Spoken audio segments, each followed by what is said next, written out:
unmanned air system. It's based in Nimrod, so it's used on the East Lane District.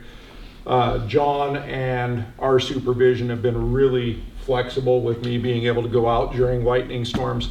So most people don't know, Horse Creek Fire was literally just inside the TFR from the Lookout Fire, through cooperation with TFR? TFR. Oh, thank you. Hey.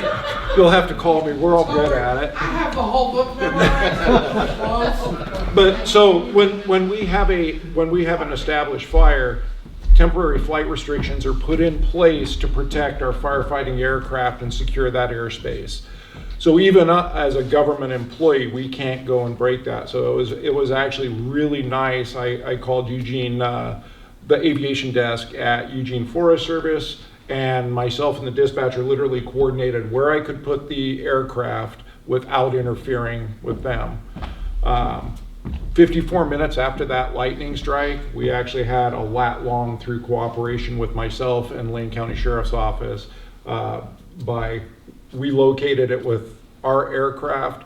Lane County has a laser they can shoot, an infrared laser that'll actually give the lat long. There's other examples on the Umpqua. We flew last year on a fire called the Grizzly Fire, and that was in coordination with the Forest Service through another temporary flight restriction.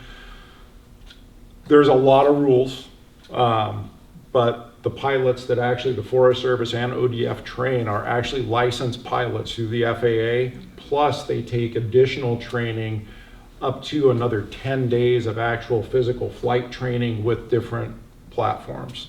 So that aircraft will remain up here, and I can tell you ODF is rapidly evolving our unmanned air system. The other aircraft we have is the multi-mission aircraft. That's based in Salem and Prineville, depending on the time of year, and that is got a camera array and is a manned aircraft, and it flies at the request of the districts after lightning. And I flew it last year. I'm taking this year off so I can focus a little bit more back here.